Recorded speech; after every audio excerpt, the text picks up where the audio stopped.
இன்று பிறந்தநாள் காணும் இனிய உள்ளங்களின் நல்ல எண்ணங்கள் வெற்றி பெற்றிட எம்டிவி ஃபிக்சர் சேனலின் இனிய பிறந்தநாள் நல்வாழ்த்துக்கள். எம்டிவி ஃபிக்சர் சேனல் இது வரைக்கும் நீங்கள் சப்ஸ்கிரைப் பண்ண வந்தீங்கன்னா சப்ஸ்கிரைப் பண்ணுங்கள், லைக் பண்ணுங்கள், ஷேர் பண்ணுங்கள் மற்றும் கமெண்ட்ஸ் பண்ணுங்கள். மறக்காமல் பெல் ஐக்கானை கிளிக் பண்ணி ஆன் பண்ணுங்கள். அப்போ தான் அடுத்தடுத்து போகிற வீடியோ உங்களுக்கு நோட்டிஃபிகேஷனில் வரும். இப்போ இந்த வீடியோவில் சைனா பம்ப் மாடிஃபை பண்ணுறது எப்படின்னு பார்க்கலாம். இப்போ வந்து பம்பில் வந்து பார்த்திங்கன்னா வாஷர் போயிடுச்சுங்க. காற்று வந்து அவுட் சைட்லேருந்து வெளியே வருது, ஓஸ்லேருந்து வரல. அடுத்து இந்த ஓரிங்ஸ் வந்து பார்த்திங்கன்னா மாற்றணும். அடுத்து இந்த நிப்பல் வந்து பார்த்திங்கன்னா அடிக்கடி ஓஸ் வந்து அந்த நிப்பல் எண்டில் கட் ஆகிடுது. அதுக்காக வந்து அந்த ஓஸுக்கும் ஹெவியான ஹைட்ராலிக் ஓஸ் எப்படி மாற்றுறதுன்னு பார்க்கலாம். 8 mm ஓஸ் ஒன்று வாங்கிக்கோங்க. வாங்கிட்டு பம்பு எண்டில் இருக்கிற அந்த நிப்பலை கழட்டி அந்த ஓஸில் ஃபிக்ஸ் பண்ணிக்கோங்க. அந்த சக்னட் வந்து பார்த்திங்கன்னா ஓஸுக்குள்ளே போட்டு சின்ன வாஷர் இருக்கும், அது எண்டில் போட்டு அந்த பம்பு எட்ஜில் டைட் வச்சுக்கணுங்க. அடுத்தது இந்த மவுத் சாக்கெட் வந்து பார்த்திங்கன்னா இந்த மாதிரி ஃப்ரெஷ் பண்ணி இந்த இடத்துல இருக்கிற நிப்பலை டைட் வச்சுக்கணுங்க.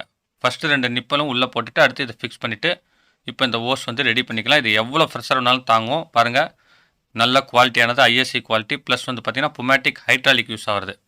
இந்த ஹேண்டிலும் வந்து பார்த்திங்கன்னா பிவிசியில் மாடிஃபை பண்ணி மாட்டியிருக்கேங்க. அது எப்படிங்கிறத டிஸ்கிரிப்ஷனில் லிங்க் கொடுத்துருக்கேன், ஏற்கனவே போட்ட வீடியோ. அதை பார்த்து இந்த ஹேண்டில் மாடிஃபை பண்ணுறதுக்கு நீங்கள் தெரிஞ்சுக்கலாம்.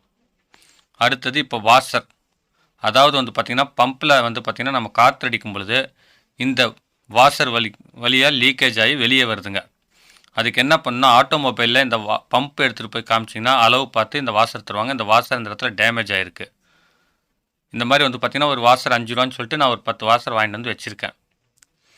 இப்போ வந்து புது வாஷரை மாற்றிக்கலாம். இப்போ பாருங்கள், அந்த வாஷர் மாற்றுற அந்த நைலான் உங்களுக்கு வந்து பார்த்திங்கன்னா தேய்மானம் இருந்து செதஞ்சு போயிருந்தால் இது ஒர்க் ஆகாதுங்க. நல்லா இருக்கிறதுக்கு மட்டுமே இது ஒர்க் ஆகும். வாஷர் மட்டும் போயிடுச்சுன்னா அந்த மாதிரி மாட்டி விட்டு பொறுமையாக தள்ளுங்க. கையை கொஞ்சம் தூரமாக வச்சு தள்ளுங்க. நகத்தில் வந்து அந்த சைடில் இருக்கிற பைப் ஏறிடுச்சுன்னா காயம் ஆகிடும். இந்த மாதிரி தள்ளி விட்டு அந்த நைலான் கேப் போட்டு 2 ஸ்க்ரூ போட்டு டைட் வச்சுக்கோங்க. ஏற்கனவே போட்ட ஸ்க்ரூ வந்து பார்த்திங்கன்னா உங்களுக்கு லூஸ் ஆச்சுன்னா கொஞ்சம் திருப்பி விட்டு புது இடத்துல ஹோல்ஸ் பண்ணி நீங்கள் ஸ்க்ரூ பண்ணிக்கலாம். இந்த மாதிரி டைட்டாக ஃபிக்ஸ் பண்ணிவிட்டு நீங்கள் இதை அடைச்சி பிடிச்சி ப்ரெஸ் பண்ணிங்கன்னா வெளிப்பக்கம், அதாவது கீழ்ப்பக்கம் காற்று வெளியே வரக்கூடாது. இப்போ ஓகே ஆகிடுச்சு. அப்படி காற்று வரலன்னா இது வந்து பார்த்திங்கன்னா பர்ஃபெக்டாக இருக்குது. அடுத்து வந்து அந்த மவுத் டைட் வச்சுக்கிறோம். அந்த நிப்பல் டைட் வச்சுட்டோம்னா இப்போ ஹெவியான பம்ப் ரெடிங்க. என்னுடைய சேனலில் இந்த பம்ப் வீடியோ இல்லாமல் வீட்டு உபயோகப் பொருட்கள் சர்வீஸ், எலக்ட்ரிக்கல்ஸ் வீடியோஸ், கைவினைப் பொருட்கள் செய்கிறது, சமையல் வீடியோ, மைக்ரோவேவ் ஓவன் சமையல், grinder, mixie service, fridge, AC maintenance எல்லாமே அப்லோட் பண்ணியிருக்கேன். உங்களுக்கு யூஸ்ஃபுல்லாக இருக்கும். மறக்காமல் அதையும் போய் பாருங்கள். இந்த வீடியோ உங்களுக்கு பிடிச்சிருந்துச்சின்னா லைக் பண்ணுங்கள். ரொம்ப பிடிச்சிருந்துச்சின்னா உங்கள் ஃப்ரெண்ட்ஸுங்களுக்கு ஷேர் பண்ணுங்கள். எனக்கும் சில வியூவர்ஸ் சொல்கிறாங்க, அவங்களுக்கு ஒரு சிறந்த வீடியோ போய் சேருங்க. மீண்டும் அடுத்த வீடியோவில் சந்திக்கும் வரை உங்களிடமிருந்து விடைபெறுவது உங்கள் எம் தௌலத் பாட்ஷா.